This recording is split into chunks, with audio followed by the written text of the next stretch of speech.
Hello, everybody. I hope you're doing well.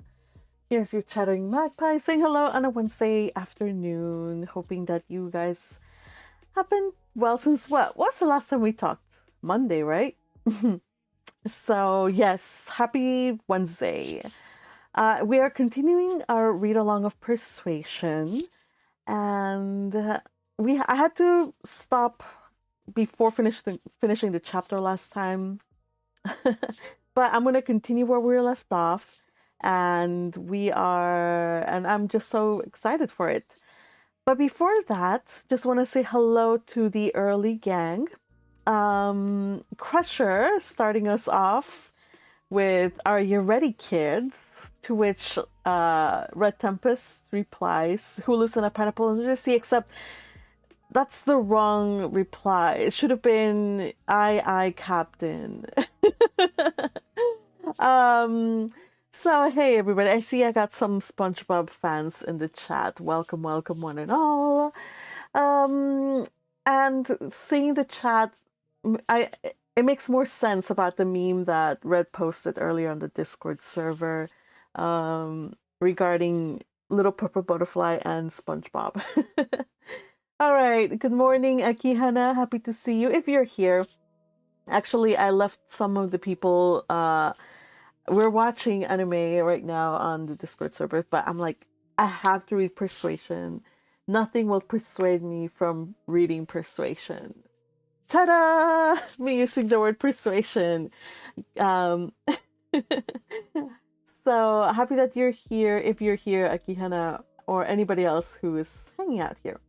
Noodles Dumplings Kimchi says, "Hey, hello, Noodles. Hope you're having a good day." It says, "Might fall asleep since it's 8 p.m. and it's part of my wind down routine." Okay, I'll be sure to lull you into sleep with this most relaxing Persuasion read. Hope you enjoy it. And thank you for joining me at this late-ish hour for you. Teal says, "Late multitasking gang." Look at you, Teal. Thank you for hosting a watch party over on the server. I am going to watch the episodes that I missed, so I can be caught up for the next time if you have another watch party of the anime. Red Tempest says, Red Tempest, hey there, happy to see you here.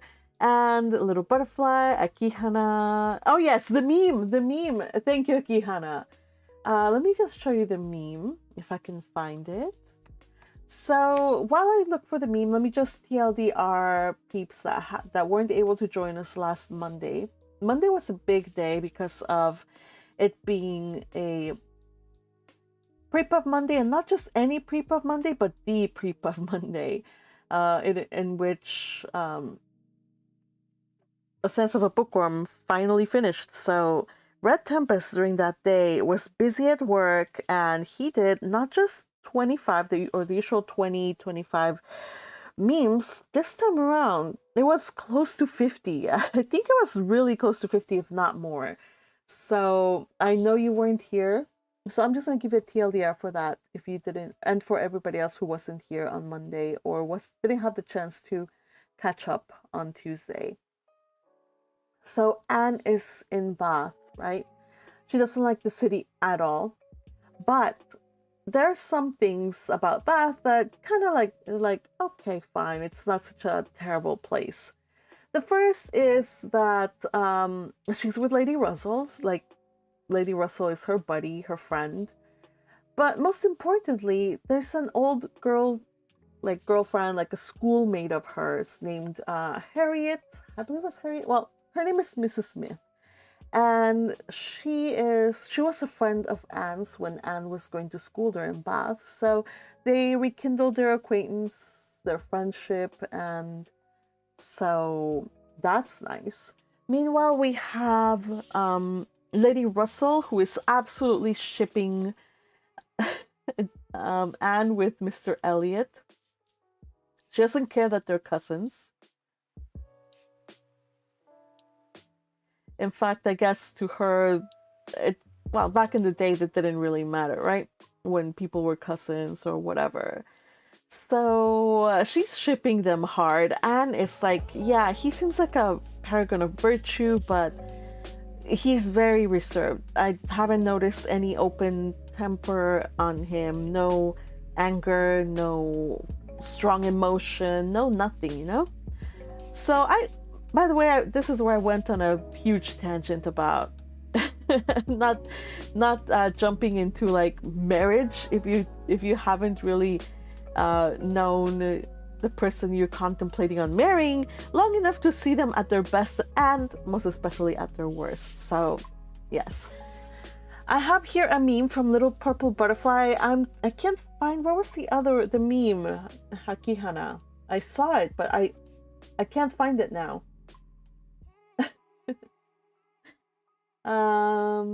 If you would.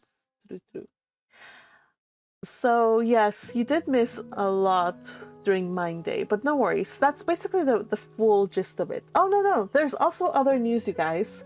Red Tempest. Remember how everybody was saying that Louisa and Captain Wentworth were going to be a thing? Well, turns out that Louisa is getting married, but not to Frederick Wentworth. She's getting married to Benwick. So yeah, weird.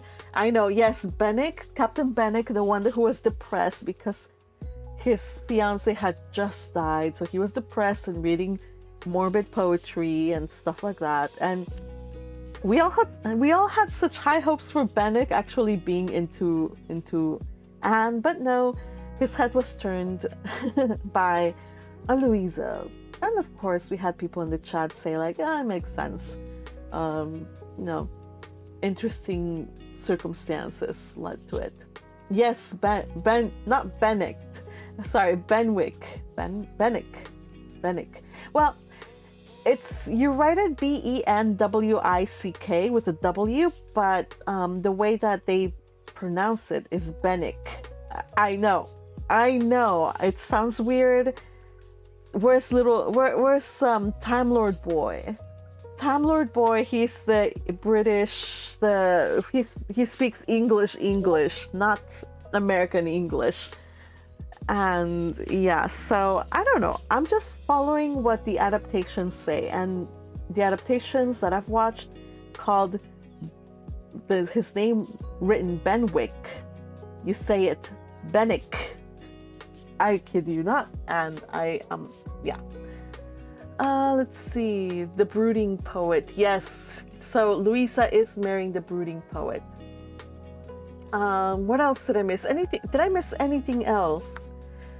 I mean, at least she didn't die. Okay, here's a meme. Da-da-da-da. Oh, yes. So here's my gripe, if you guys will remember. My gripe about Elizabeth for being such an ungrateful sister. Yes, look at her. She deserves that. By the way, Anne returned home, or returned to her family in Bath. And as Elizabeth's sister, it would be natural that she should be the one that's always accompanying her around town. So when Anne finally made it back to Bath, Mrs. Clay, the divorcee who was sticking around them, she's like, "Oh, maybe I should go back home since your sister is here." And Elizabeth is like, "No, dude." She was like, "Anne is nothing to me compared to you." So yeah, we're absolutely angry with Elizabeth for being such a person. So yes, we're spraying her in the face. Psst, psst, psst, psst. Do we have I don't have my soundboard available right now, but if I had a soundboard and if my soundboard had the spray, then yes. I spray her, spray the ungrateful wretch. Who said those words? Oh my. Thank you, Akihana, for the meme, and also Little Butterfly. Alright, so you guys, I do believe I caught us up for the most part. Let me see, I think I got a comment here. Let's check. Okay, never mind. All right, so let's continue reading, not Bookworm. Let's continue reading Persuasion. Again, I ended last read along halfway through a chapter because I was so hungry and tired. So here we go. Pray excuse me. Oh my gosh, how embarrassing. Let's do this, you guys. Persuasion chapter. What chapter are we in?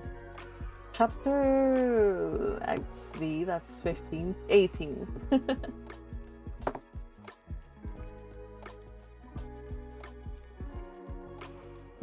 I'm gonna go back a little bit to read. So the news that that we got about Louisa getting married to Benwick came from Mary, I believe. Yes. So we just finished reading Mary's letter. I'll just continue here.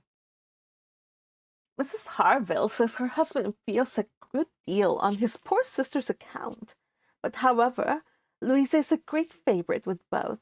Indeed, Mrs. Harville and I quite agree that we love her the better for having nursed her.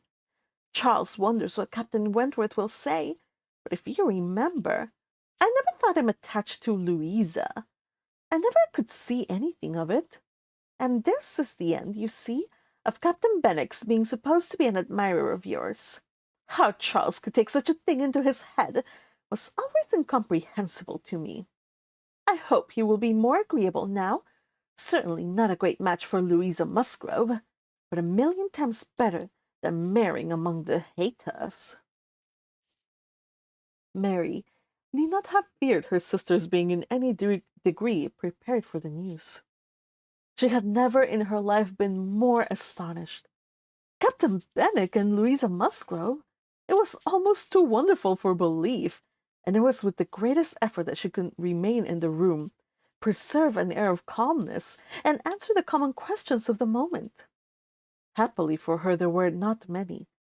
Sir Walter wanted to know whether the Crofts travelled with 4 horses, and whether they were likely to be situated in such a part of Bath as it might suit Miss Elliot and himself to visit in, but had little curiosity beyond.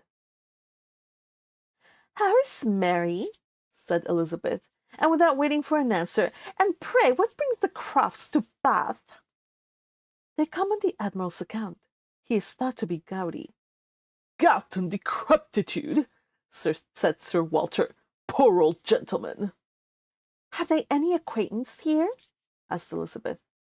"I do not know, but I can hardly suppose that, at Admiral Croft's time of life and in his profession, he should not have many acquaintance in such a place as this." "I suspect," said Sir Walter coolly, "that Admiral Croft will be best known in Bath as the renter of Kellynch Hall. Elizabeth, will we venture to present him and his wife in Laura Place?" "Oh, no, I think not. Situated as we are, with Lady Dalrymple, cousins, we ought to be very careful not to embarrass her with the acquaintance she might not approve. If we were not related, it would not signify, but as cousins, she would feel scrupulous as to any proposal of ours. We had better leave the Crofts to their own level. There are several odd-looking men walking about here who, I am told, are sailors. The Crofts will associate with them." Oh my gosh, these people are insufferable, you guys.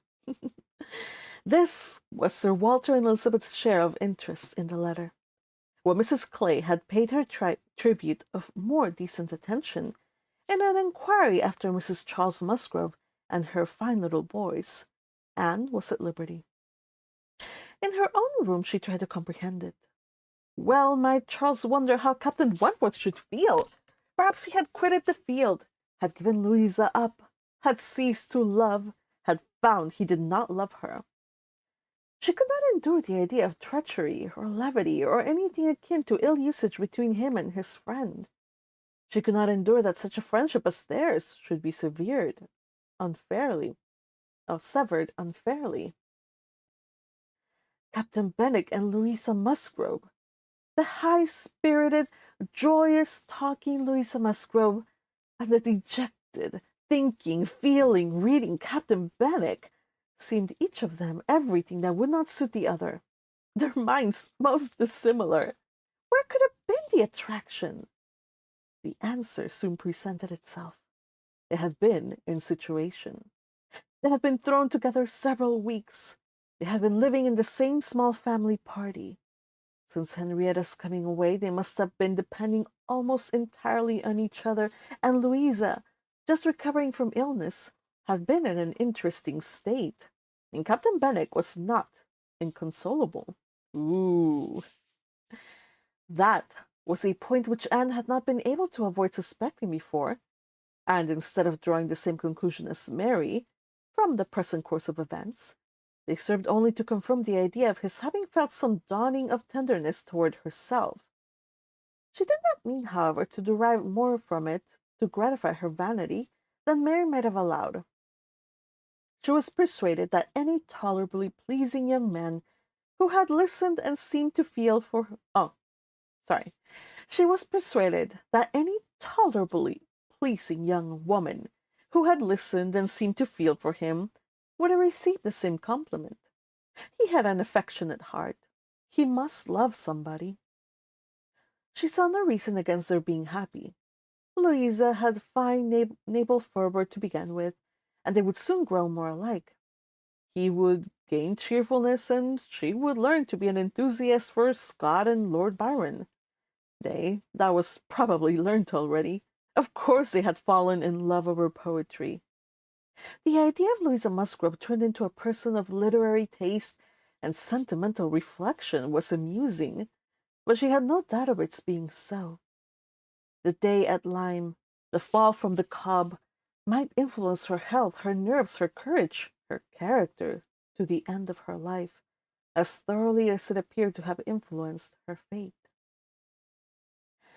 The conclusion of the whole was that if the woman who had been sensible of Captain Wentworth's merits could be allowed to prefer another man, there was nothing in the engagement to excite lasting wonder, and if Captain Wentworth lost no friend by it, certainly nothing to be regretted. No, it was not regret which made Anne's heart beat in spite of herself, and brought the color into her cheeks when she thought of Captain Wentworth unshackled and free. So Anne is like, oh my gosh, he's still free. He is still free. Ladies in the house, he's available. Still available. Yeah, I want to make a stupid joke, but I won't. But, okay. After a certain point, um, whenever like some random person comes in, just because it's kind of like fresh blood, sometimes women will turn predatory. Yes, we will. So here's Anne, who is most gentle, yeah, even Anne has that same instinct, like, yes, he's free, awesome, he's available. It's normal, natural, and yeah. And herself is just like any one of us. Where was I? No, it was not regret which made Anne's heart beat in spite of herself, and brought the color into her cheeks when she thought of Captain Wentworth unshackled and free. She had some feelings which she was ashamed to investigate. They were too much like joy, senseless joy. Oh, she longed to see the Crofts, but when the meeting took place, it was evident that no rumor of the news had yet reached them. The visit of ceremony was paid and returned, and Louisa Musgrove was mentioned, and Captain Benwick too, without even half a smile. The Crofts had placed themselves in lodgings in Gay Street, perfectly to Sir Walter's satisfaction. He was not at all ashamed of the acquaintance, and did, in fact, think and talk a great deal more about the Admiral than the Admiral ever thought or talked about him. Ooh! The Crofts knew quite as many people in Bath as they wished for, and considered their intercourse with the Elliots as a mere matter of form, and not in the least likely to afford them any pleasure. They brought with them their country habit of being almost always together. He was ordered to walk to keep off the gout, and Mrs. Croft seemed to go shares with him in everything, and to walk for her life to do him good. Anne saw them wherever she went. Lady Russell took her out in her carriage almost every morning, and she never failed to think of them, and never failed to see them. Knowing their feelings as she did, it was a most attractive picture of happiness to her.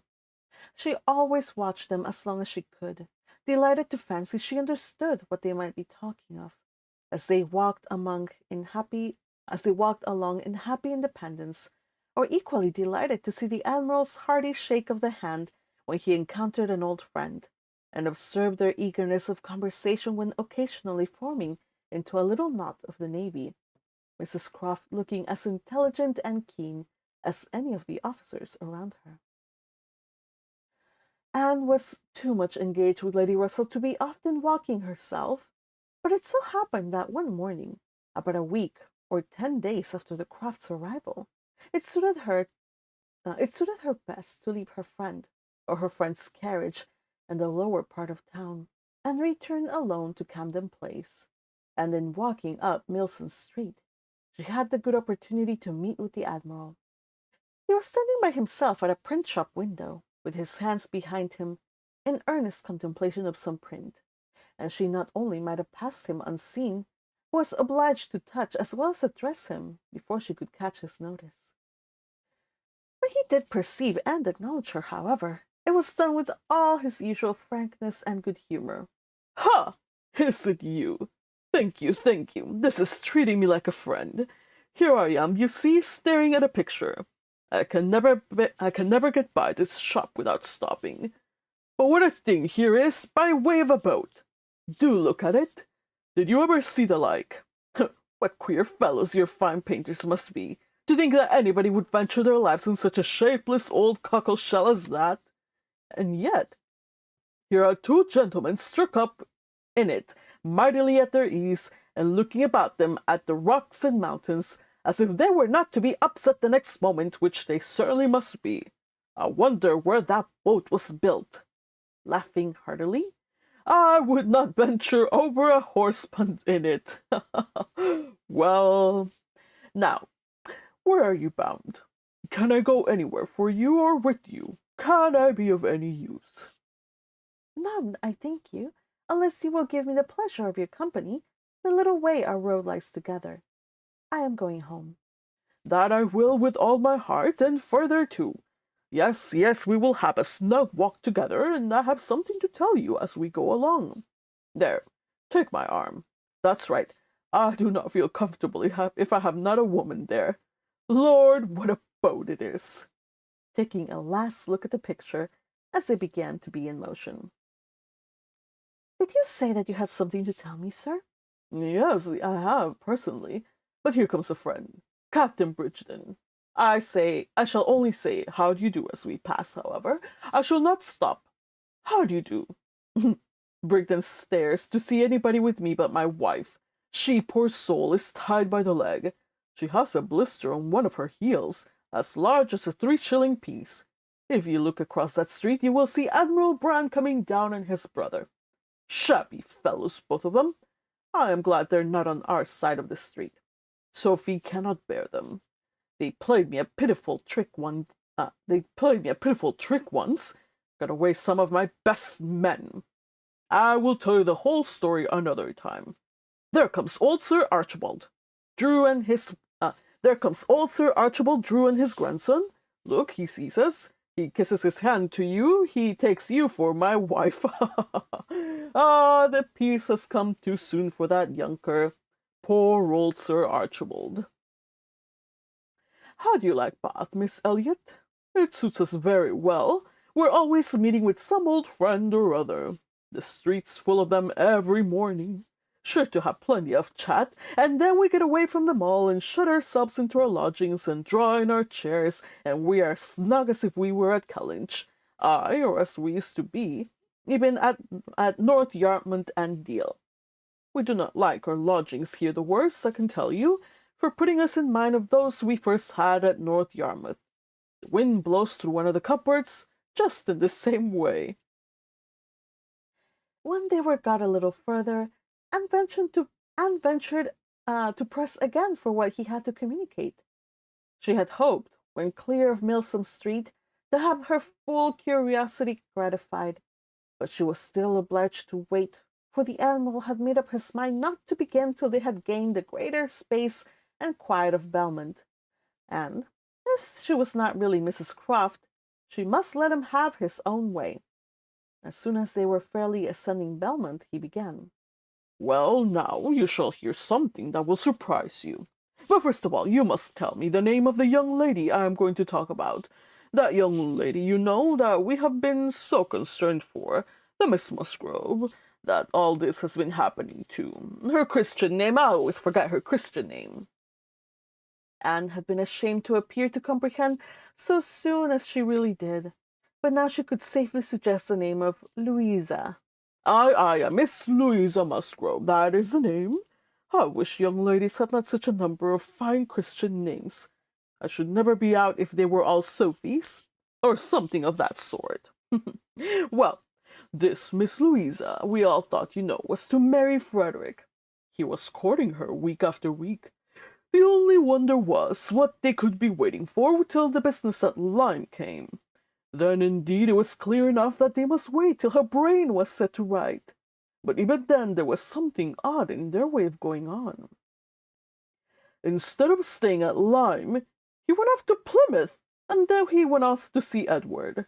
When we came back from Minehead, he was gone down to Edward's, and there he had been ever since.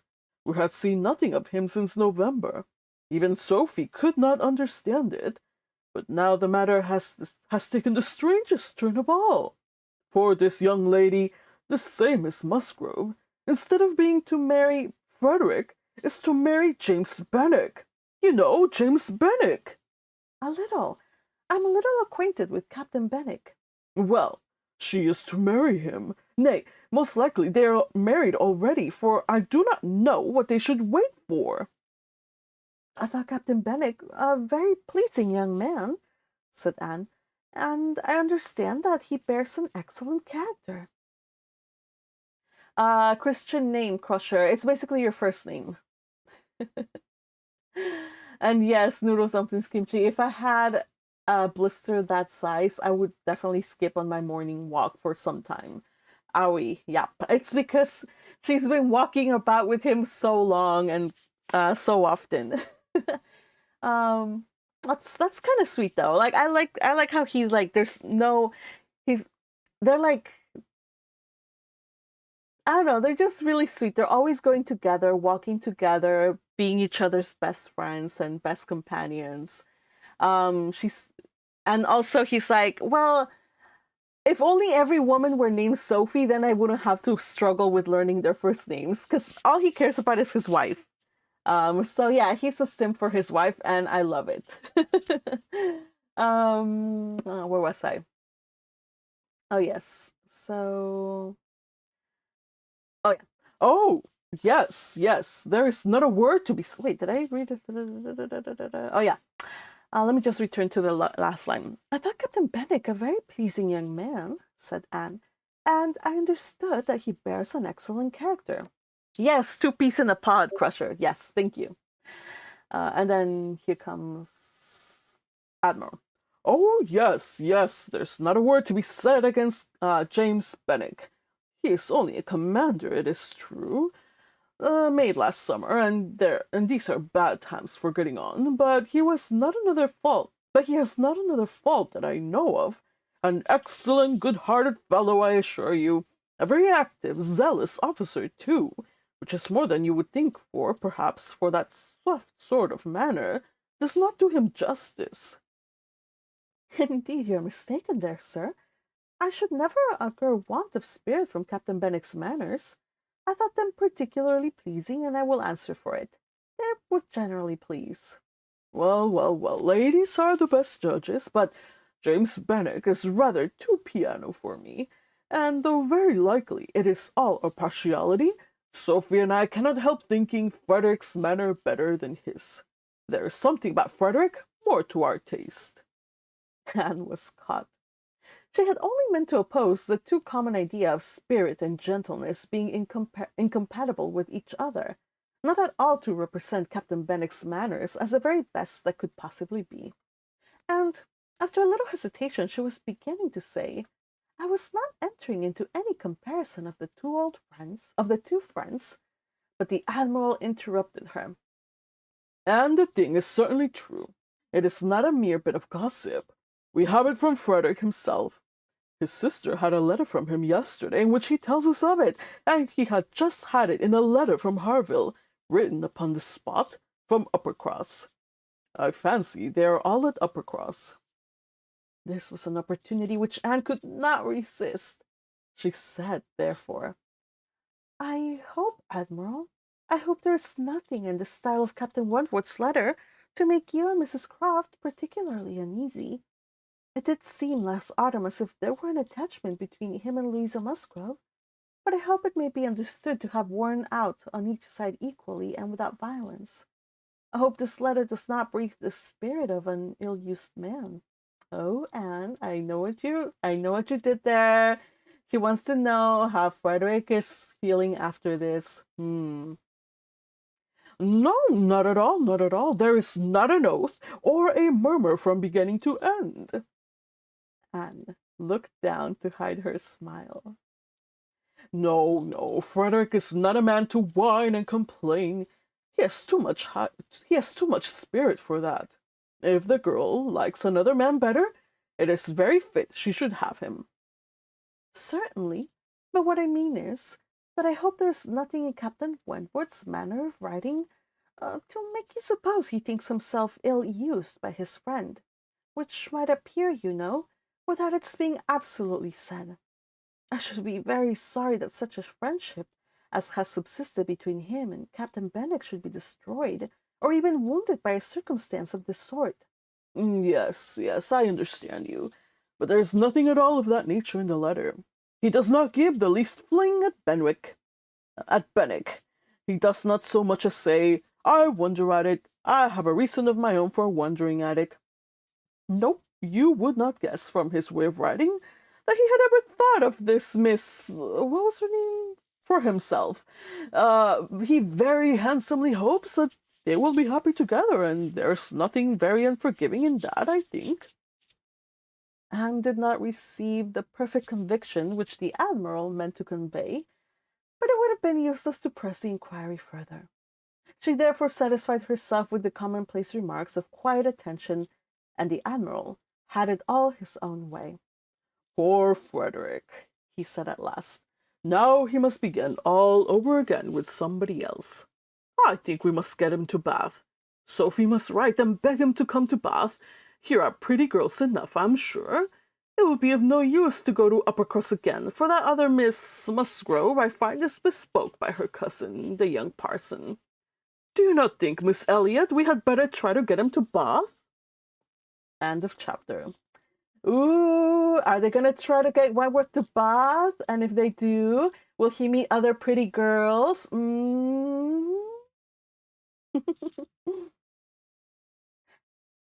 What are your thoughts, you guys? Let's see. So I should probably so let me see. Okay, I'm just gonna look for something on the side. Did I ever do a comparison of Captain Wentworth's in Wentworth's? I don't think I ever did a comparison of Captain Wentworth's, did I? The adaptation, so I shall do so right now. So it's not.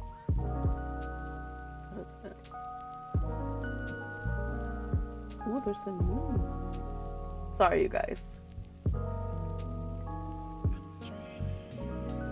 Persuasion. Okay.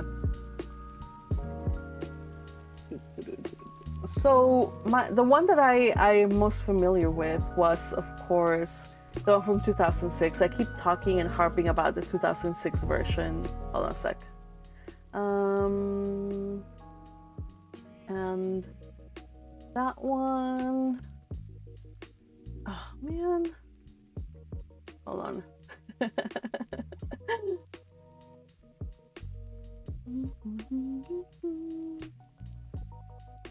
Okay, there we go. So we have Captain Wentworth here, 1995. I forget his name. Syrian Hines. Yes, I wanted to say Syrian Hines, but I had almost forgot. I wanted to be sure. So he had this Captain Wentworth, Syrian Hines. Syrian Hines is a great actor, by the way. Though he does seem a little too old to play Wentworth, but again, everybody in the 1995 adaptation, including Anne, they seemed a little bit too old.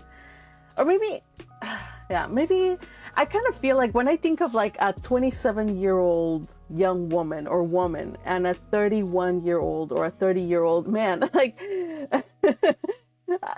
they seem like much older. I don't know. I feel like they're very much older.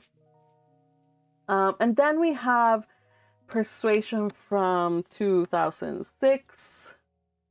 We have I forget his name. I suck at names, you guys. But I don't know. Who seems to be your choice of Wentworth? I'm not even gonna talk about the 2022 because he was absolutely unremarkable. Absolutely, I was like kind of forgettable. Unfortunately, they did him dirty.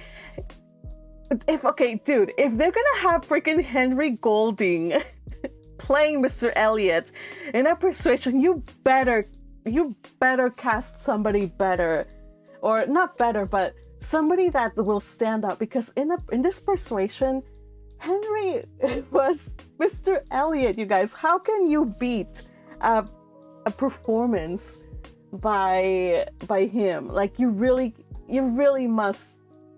They had this dude, you guys. They had this dude. How am I supposed to compare looking like this? Like, this is kind of like his character, just kind of like, like, come on, dudes. I think they should have flipped. They should have had this guy be Captain and be Elliot, and then have Henry, have him be Mr. Have him be Captain Wentworth. I don't know. That's just my gripe. I would have really forgiven much about the Netflix adaptation for Persuasion if there had been actual chemistry. And I felt more chemistry with these two. Honestly, you guys, can you like blame us all? Blame me for like. It was. I would have overlooked a lot of things, you guys, even the mischaracterization of Anne. But just the fact that there was zero chemistry between the leads, and there was more chemistry between the second male lead and Anne. It's like, come on. So anyway, rant over.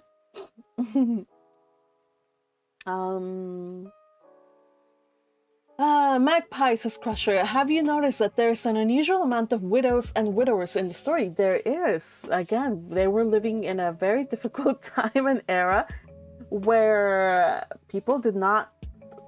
Life expectancy was like your 50s. You died when you were in your 50s. So, yeah, people were...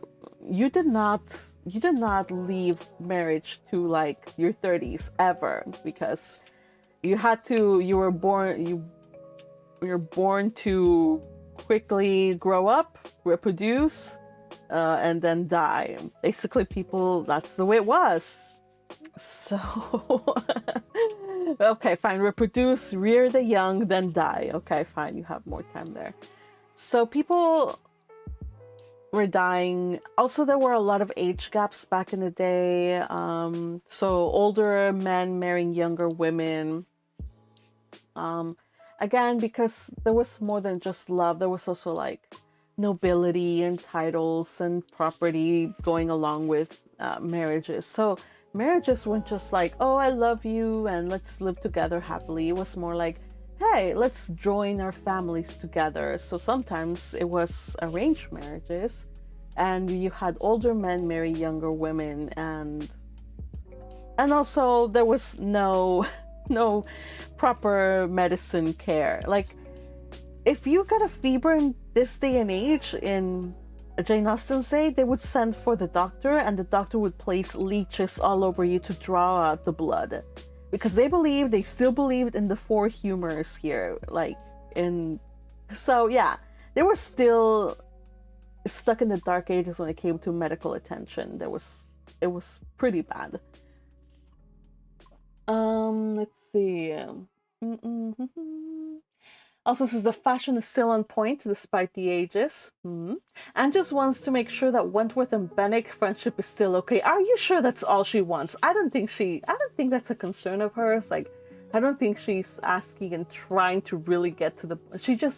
She wants to know if Wentworth is heartbroken, and if he is heartbroken, to what degree, or if he heard the news and met them with absolute indifference.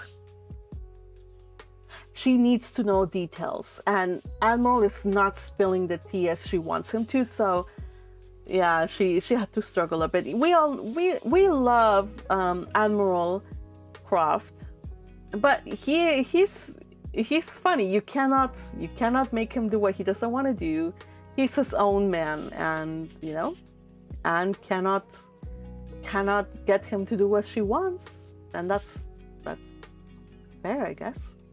All right, let's continue on with the next chapter, our final chapter for today. There was a little bit of foreshadowing. Should we get Wentworth here in Bath? You guys think he will make it to Bath or not? Sideburns, noodle dumplings, kimchi.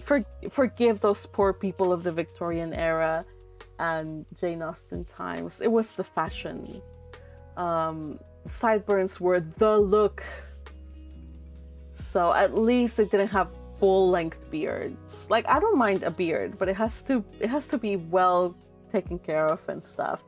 But like, if you see like pictures of like Civil War era heroes or whatever, generals and whatnot, they had these hideous beards that were not trimmed, that were just I would rather just people take care of their facial hair, and sideburns, well, they just came with time. Nowadays, not a fan of sideburns at all, but whatever. If back in the day, I'm willing to accept it, I guess.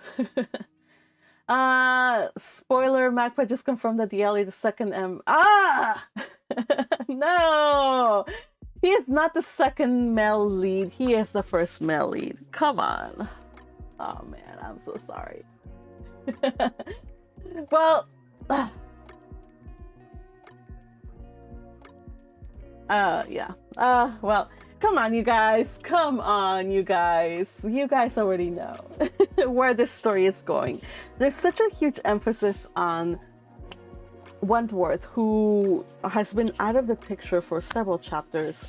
Obviously, you know where this is heading. So yeah, excuse the spoiler, but we all know where it's going. And we already know that Elliot is not a weasel, because weasels are our friends, but he is definitely sneaky. Like, there's something there that's kind of like, what's your game?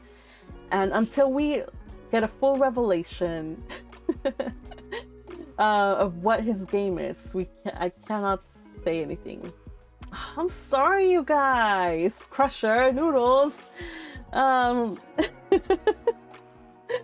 right, and Akihana, who was it that pointed this out? You did not. Oh, man. Akihana, why did you have to point that out? They didn't even it didn't even register until you pointed it out, and then I had to go and read it. Dang it.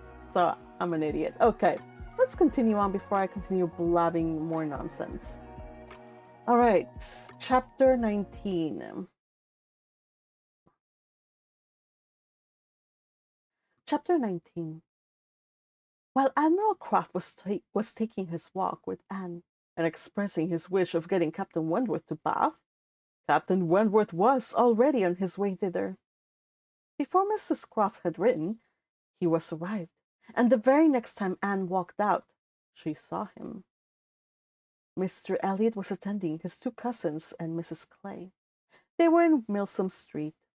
It began to rain, not much, but enough to make shelter desirable for women, and quite enough to make it very desirable for Miss Elliot to have the advantage of being conveyed home in Lady Dalrymple's carriage, which was seen waiting at a little distance. She, Anne, and Mrs. Clay therefore turned into Mullins, while Mr. Elliot stepped to Lady Dalrymple to request her assistance. He soon joined them again, successful, of course. Lady Dalrymple would be most happy to take them home, and would call for them in a few minutes. Her ladyship's carriage was a barouche, and did not hold more than 4 with any comfort. Miss Carteret was with her mother. Consequently, it was not reasonable to expect accommodation for all 3 Camden Place ladies. There could be no doubt as to Miss Elliot. Whoever suffered inconvenience, she must suffer none. But it occupied a little time to settle the point of civility between the other 2. The rain was a mere trifle, and Anne was most sincere in preferring a walk with Mr. Elliot. But the rain was also a mere trifle to Mrs. Clay. She would hardly allow it even to drop at all, and her boots were so thick, much thicker than Miss Anne's, and in short her civility rendered her quite as anxious to be left to walk with Mr. Elliot as Anne could be, and it was discussed between them with a generosity so polite and so determined that the others were obliged to settle it for them. By the way, Anne, it's your place to take a ride in the barouche. Like, I know you're meek, and I know you're kind, and I know you're humble, and all this, but you have to take precedence, especially if you don't want people to step all over you, and if you want to put Mrs. Clay in her place. Just saying, like, why is there such an issue, Anne? Just freaking take the barouche box ride. Sheesh. Oh my gosh. Yeah, okay. Miss Elliot, maintaining that Mrs. Clay had a little cold already, and Mr. Elliot deciding on appeal that his cousin Anne's boots were rather the thickest. It was fixed accordingly that Mrs. Clay should be of the party in the carriage, and they had just reached this point when Anne, as she sat near the window, described most decidedly and distinctly Captain Wentworth walking down the street. Her start was perceptible only to herself, but she instantly felt that she was the greatest simpleton in the world, the most unaccountable and absurd. For a few minutes she saw nothing before her, but saw confusion. She was lost, and when she had scolded back her senses, she found the others still waiting for the carriage, and Mr. Elliot, always obliging, just setting off for Union Street on a commission of Mrs. Clay's. She now felt a great inclination to go to the outer door. She wanted to see if it rained. Why was she to suspect herself of another motive? Captain Wentworth must be out of sight. She left her seat. She would go. One half of her should not be always so much wiser than the other half, or always suspecting the other of being worse than it was. She would see if it rained. She was sent back, however, in a moment by the entrance of Captain Wentworth himself, among a party of gentlemen and ladies, evidently his acquaintance, and whom he must have joined a little below Milsom Street. He was more obviously struck and confused by the sight of her than she had ever observed before. He looked quite red. For the first time since their renewed acquaintance, she felt that she was betraying the least sensibility of the 2. She had the advantage of him in the preparation of the last few moments. All the overpowering, blinding, bewildering first effects of strong surprise were over with her. Still, however, she had enough to feel. It was agitation, pain, pleasure, a something between delight and misery. He spoke to her and then turned away. The character of his manner was embarrassment.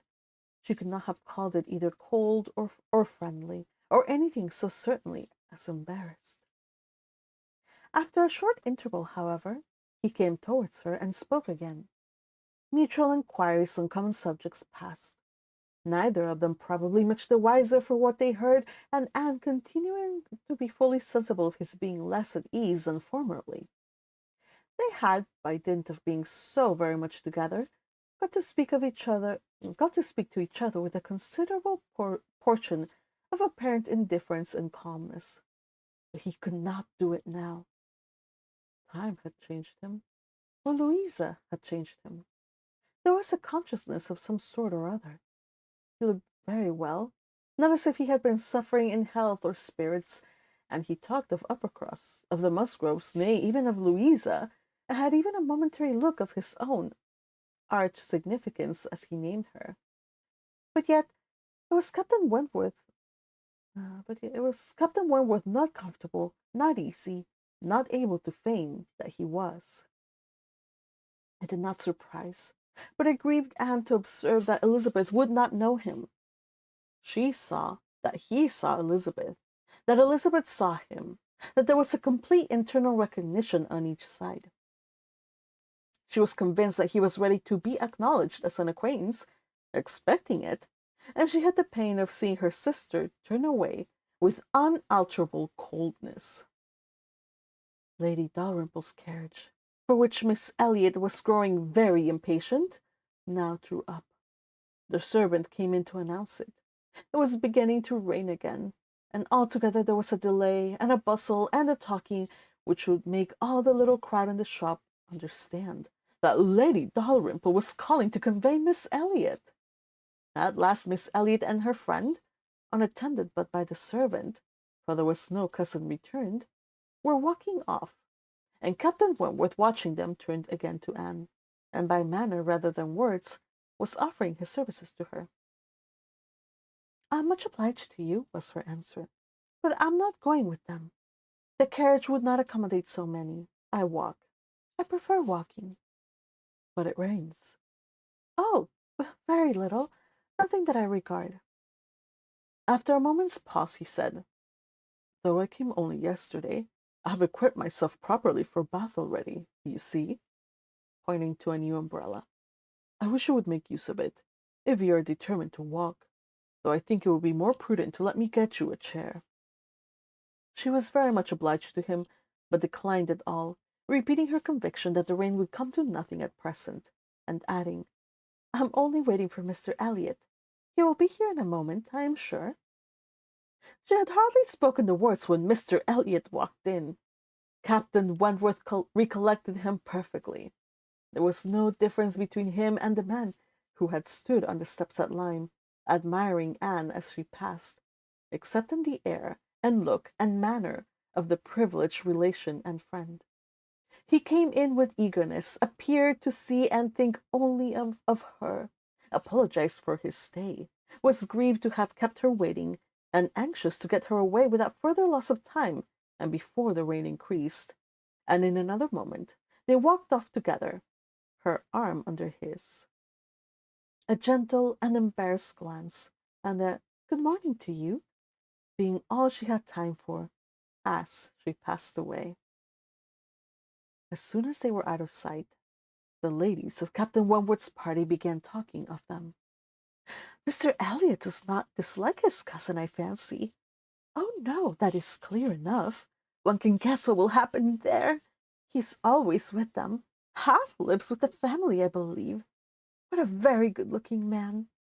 "Yes, and Miss Atkinson, who dined with him once at the Wallaces, says he is the most agreeable man she has ever in company with." "She is pretty, I think, Anne Elliot, very pretty, when one comes to look at her. It's not the fashion to say so, but I confess I admire her more than her sister." "Oh, so do I, and so do I. No comparison. But the men are all wild after Miss Elliot. Anne is too delicate for them." Anne would have been particularly obliged to her cousin if he would have walked by her side all the way to Camden Place without saying a word. She had never found it so difficult to listen to him, though Nothing could exceed his solicitude and care, and though his subjects were principally, as were wont to be, always interesting, praise, warm, just, and discriminating, of Lady Russell, and insinuations highly rational against Mrs. Clay. But just now she could only think of Captain Wentworth. She could not understand his present feelings, whether he were really suffering much from disappointment or not, and till that point were settled, she could not be quite herself. She hoped to be wise and reasonable in time, but alas, alas, she must confess to herself that she was not wise yet. Another circumstance very essential for her to know was how long he meant to be in Bath. He had not mentioned it, or she could not recollect it. He might be only passing through, but it was more probable that he should be come to stay. In that case, so liable as everybody was to meet everybody in Bath, Lady Russell would in all likelihood see him somewhere. Would she recollect him? How would it all be? She had already been obliged to tell Lady Russell, and Louisa Musgrove was to marry Captain Benwick. It had cost her something to encounter Lady Russell's surprise, and now, if she were by any chance to be thrown into company with Captain Wentworth, her imperfect knowledge of the matter might add another shade of prejudice against him. The following morning Anne was out with her friend, and for the first hour in an incessant and fearful sort of watch for him in vain. But at last, in returning down Pulteney Street, she distinguished him on the right-hand pavement, at such a distance as to have him in view of the greater part of the street. There were many other men about him, many groups walking the same way, but there was no mistaking him. She looked instinctively at Lady Russell, but not from any mad idea of her recognizing him so soon as she did herself. No, it was not to be supposed that Lady Russell would perceive him till they were nearly opposite. She looked at her, however, from time to time, anxiously, and when the moment approached which must point him out, though not daring to look at being turned exactly in the direction for him, of her being, in short, intently observing him. She could thoroughly comprehend the sort of fascination he must possess over Lady Russell's mind, the difficulty it must be for her to withdraw her eyes, the astonishment she must be feeling that 8 or 9 years should have passed over him, and in foreign climes and in active service too, without robbing him of one personal grace. At last Lady Russell drew back her head. Now, how would she speak of him? Oh, wait, this is Anne. At last Lady Russell drew back her head. Now, how would she speak of him? You will wonder, said she, what has been fixing my eyes so long, but I was looking after some window curtains, which Lady Alicia and Mrs. Falkland were telling me of last night. They described the drawing-room window curtains of one of the houses on this side of the way, and this part of the street, as being the handsomest and best hung of any in Bath. I could not recollect the exact number, and have been trying to find out which it could be, but I confess I can see no curtains hereabouts that answer their description. Anne sighed, and blushed, and smiled, in pity and disdain, either at her friend or herself. The part which provoked her most was that in all this waste of foresight and caution, she should have lost the right moment for seeing whether he saw them. A day or two passed without producing anything.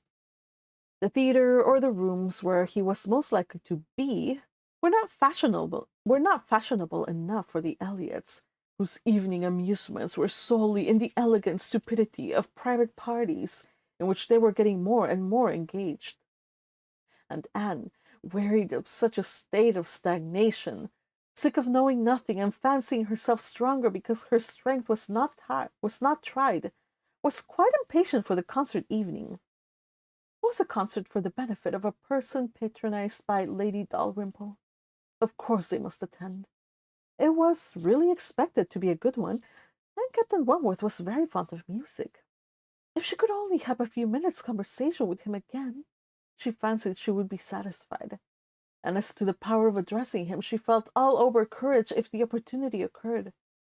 Elizabeth had turned from him. Lady Russell overlooked him. Her nerves were strengthened by these circumstances. She felt that she owed him attention. Nah, you don't owe him nothing. I'm sorry. Let's just remember how he treated her when he was at Uppercross. Yeah, and you do not owe him jack. I mean, he knows where you live. He can send you a note or something. I don't know. I don't know. I'm like, on the one hand, I don't want her to do like go and like, what would you say it? Pursue him. I don't want to. This book is not called Persuasion. It's called Persuasion, not pursuing. I don't want him to go about and pursue him. He's the one that misbehaved ill. Like, he returned from the Navy, saw her, knows she's not married, knows she's not attached, and he behaved the way he did. And now he has lost his opportunity to, if he still has a thing for her, which I doubt. But if he still wants to continue and like he still wants to be friends or the acquaintanceship, he knows how to do it. There's social customs and conventions to do it. That's one thing. The other thing is that most social conventions would not apply in their case because there's such a strong social, like, it's so rigid. Like, you can only speak to each other at certain places with introduction, with a chaperone. So yeah, it pains me to say it, but yes, unfortunately, Anne will have to at least meet him halfway. And it's annoying, but I don't like it. I don't have to like it. Crusher says, wow, very teenager like Anne. I know, this is her second bloom. This is her coming out of her shell, let's just say, having her second debut. All right, continuing on. Oh no, little butterfly, I saw you had a message, but you retracted it. Fooey. What was it? All right, continuing on.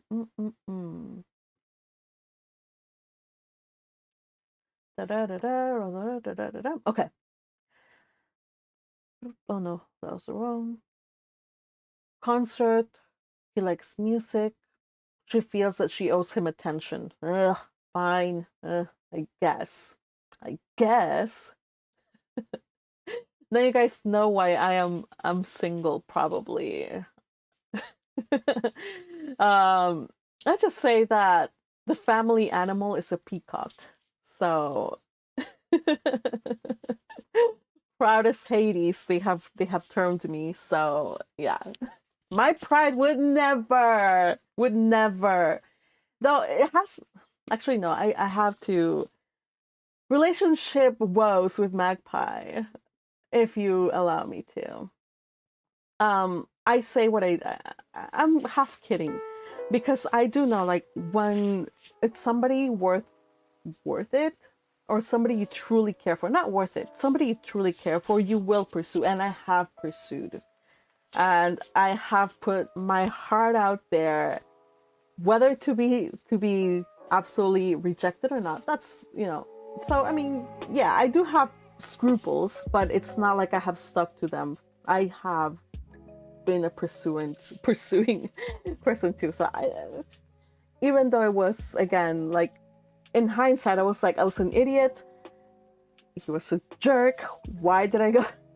But when you are in love, or when you really care for somebody, you will do it. You will do the things, even though, like, when you look back on it, you're like, I should not have done that. But anyway, so Anne, God bless you, Anne. You go get your man, Anne. Go get him, Anne. Because your life expectancy is short. So you guys have wasted enough time. Just go get him. Emotional roller coasters with Magpie.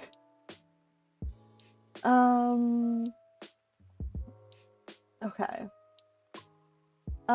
Magpie, says Crusher, is a sim for Ferdinand only. You would be surprised. I have simped for a dude or two, and I have been an idiot about it. I lost my bird brain. What little brain I had, I lost it. I have lost it. And I've done some stupid things that when I look back, I'm like, that was really sweet of me, my little high school college magpie self.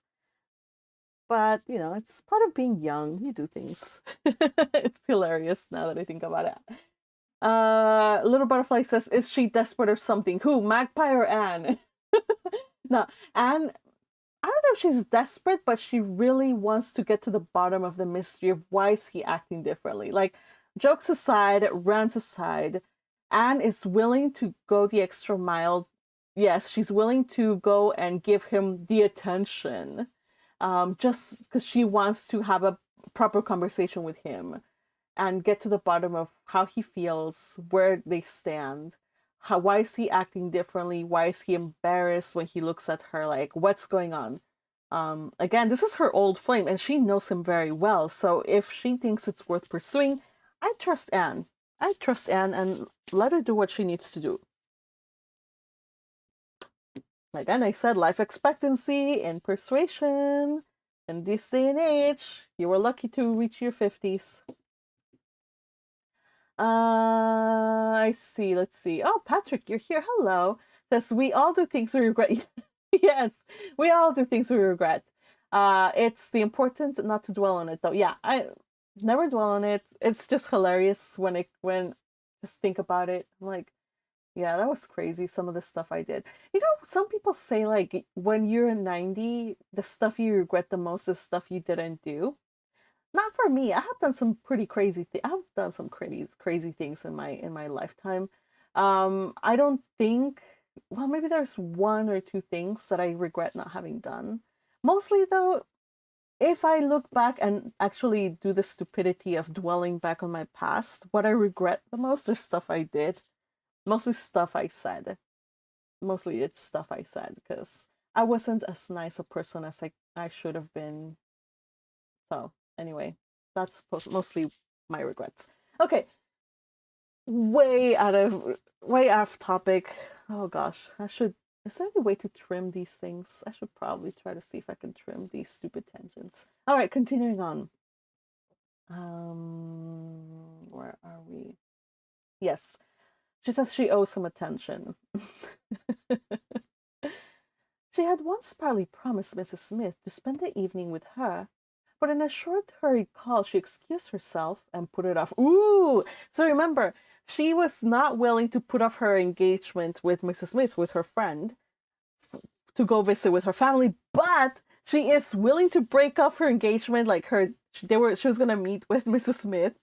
She's gonna do it to go to a concert where it is likely that he will go. Ooh, wow, okay. And she knows what she wants, and she's gonna do it. Go get your man. All right.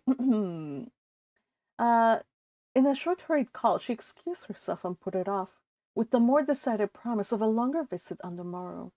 Mrs. Smith gave a most good-humored acquiescence. By all means, said she. Only tell me all about it when you come. Who is your party? Anne named them all. Mrs. Smith made no reply, but when she was leaving her said, and with an expression half serious, half arch, well, I heartily wish your concert may answer, and do not fail me tomorrow if you can come, for I began to have a foreboding that I may not have many more visits from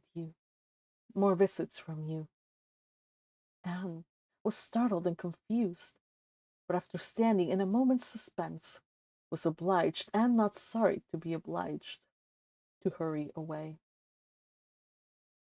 End of chapter. Ooh, this is kind of like bad news. Like there's a sense of foreboding here. We already are inclined to like her old friend. Let's remember that Mrs. Smith is a widower. She used to be rich. She married a man who squandered his money or something like that. He lost his fortune. She's now pretty much destitute. Not destitute like on the streets, but she lives in very, very reduced circumstances. So, but either way, she has a fortitude of mind and character that she is not broken by life. She has spirit. She's a very positive person, all things considered. Despite all her suffering, she's sick. She's basically an invalid. So despite all of that, she's a good influence for Anne. But something about the people, who knows who are the people, who was it that made her think that she will probably soon Anne's friendship, that she will probably lose Anne friendships soon. Mystery. The mystery is great and exceeding. Anne, however, cannot find out what she meant. Now, that is the end of today's chapter 193. You know what? I think 1, 2. I'm trying to see. Dudes, we're like 2 more sessions and we're done with this book.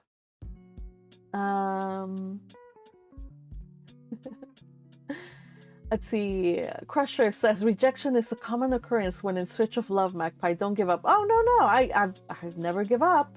Never give up. I am a romantic through and through.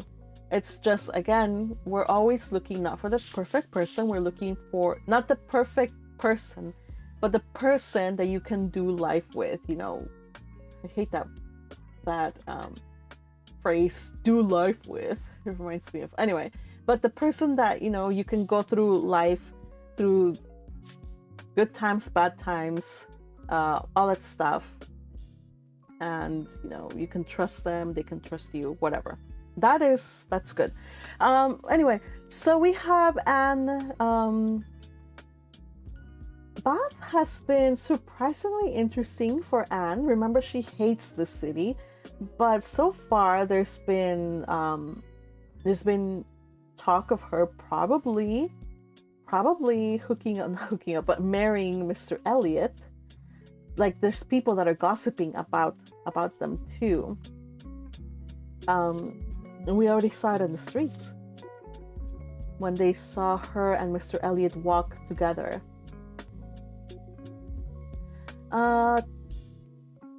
Anne, okay, so Red Tempest says, go to him, Anne, before you die.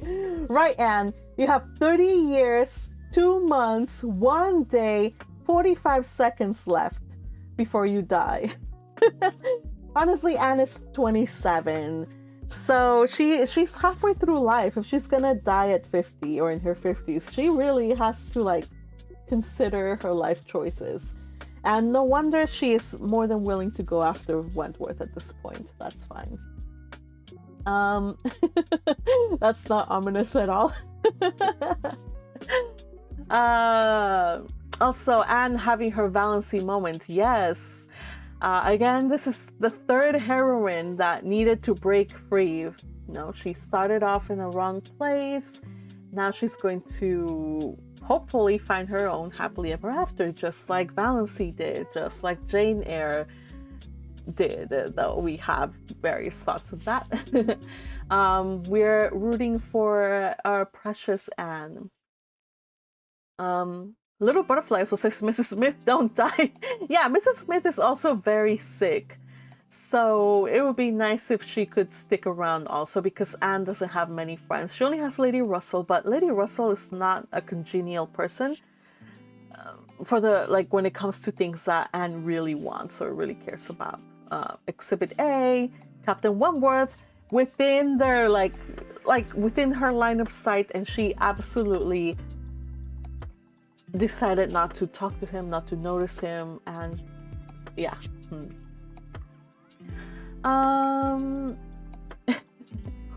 Who is looking for her Ferdinand? Anne or Magpie? Both? She wants his books. Yes, give me all the books. The more books, the merry. The more books, the better. How big is your collection? Because size does matter in this case. I'm sorry, you guys. With that cheerful thought, I'm talking about books, you guys. Books. with that cheerful thought, I think I'm gonna bid you guys a good evening, because I feel like I've been these read-alongs, you guys. I feel like I've been talking absolute nonsense. And I'm gonna try to fix that in the next read-along, because I feel like I've been talking about too many personal things. So, yeah, let's just leave it like this. You guys, I hope that you have a wonderful rest of your evening or day. And also a reminder, we are still having a live on Tuesday for the Hannah lore. Half of me though, well, never mind. I'm still gonna read Hannah lore. And then when we do the live, you guys, I know I talked about the Count of Monte Cristo. I know I did, you guys. It is 54 hours, and we will do it. I promise you, Teal, darling, if you're listening, we will read the Count of Monte Cristo. It's an excellent story, at least as far as the movie. The movie was excellent, so I'm gonna say that the book has to be excellent. But rather than start off with that, we're gonna go with something a little different, something that is copyright free. Well, not exactly copyright free, because the person that wrote it is still alive, still around. But I think might be interesting to do. We're gonna do a cast read. Yes, we will. I'm gonna do a read along. I'm gonna connect to Discord, just like we used to do in the other channel. We're gonna distribute reading rules, and we are going to read the fanfic titled A World Away. Yes, it is the fanfic I wrote. It's still in the works, but I think it's gonna take us quite a bit to actually get through 95 chapters. By the time we get through chapter 95, you guys, we are going to be done. I'm gonna have finished A World Away. I am like 10% done with it. So yeah, I'm gonna be reworking it a little as we go, just to make sure that it's like grammatically correct and all that stuff. And I probably have to make sure that I didn't make any canon errors, like correct anything that I messed up while writing. But anyway, that's my goal. So once we finish Persuasion, we are jumping into fanfic reading, and yes, it's going, even if it's just me, I'm gonna read this silly thing. I know, I don't know, it's just just for fun, you guys, and I hope you guys enjoy it too. Let's see. Red Tempest says that's 150 hours if we go on tangents. Yes, for the Count of Monte Cristo, it would be 150 hours. Remember when we did the Jane Eyre read-alongs, Jane Eyre, the audiobook is, I think, like 25 hours. But because I did the whole, every session has a little bit before, during, and after I talked and read your comments and whatnot. The total amount of hours of all of those read-alongs exceeded like 35, I believe. So yeah, it makes sense that if we read Count of Monte Cristo, which is supposed to be 53 hours long as an audiobook just by itself, it would take me quite a while to get through, for us to get through it. So, well, you know what? That's fine. That's all cool.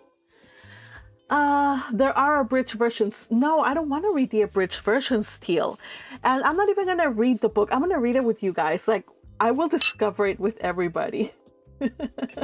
Yeah, super risky move, I know, but I'm gonna have to do it because I don't want to read the book by myself and then reread it with everybody. I'd rather just we all discover at the same time, and then Teal will just be the special scholar. Teal will be the scholar that I will approach to with like questions about like, hey, so how's the pacing so far, or something like that. I don't know. Red Tempest says fanfic readings. Oh, I can't wait. Unfortunately, though, it's only Magpie's fanfics for now. Unless there's other fanfic writers out there who want to who are okay with me reading their fanfics, I'm more than willing to read them here in the channel. But for now, we're just gonna do my fanfic. I have 2 that are complete under short: Schlaftrum's Blessing, Winter Comes to Alexandria. Then I have my Dolphine fanfic, which is called Glutletat's Trial, a Dolphine fanfic, and then the longest one, 95 chapters so far, A World Away. So we are going to start probably with A World Away. Though I am tempted to kind of get us warmed up with Schlaftrum's Blessing. What do you guys think? Schlaftrum's Blessing? Yeah. All right. No. I'm not done with. I haven't. Okay, Red Tempest. I only need to finish the last 10%. The last 10%. So I already wrote 95 chapters. I just have to edit them and correct some stuff. And I have to finish the last 10% of the story. But by the time I finish the last 10%, by the time we catch up to where I'm at right now, the fanfic will have been completed. So Akihana says, I look forward to the completion of A World Away. I hope you enjoy it. From what I hear, it's a emotional roller coaster. And yes, it does get worse before it gets better. So please stick with it. Please don't jump ship, you guys. May I persuade you to not jump ship? Okay? So that's the plan, you guys. Hannelore chit chats on the other channel. And once we finish Persuasion, which should be next week, we're jumping into A World Away, you guys. We are. Okay, so Teal, you are my official read-along scholar, especially when we get to Count of Monte Cristo. Yes, awesome. Thank you. Count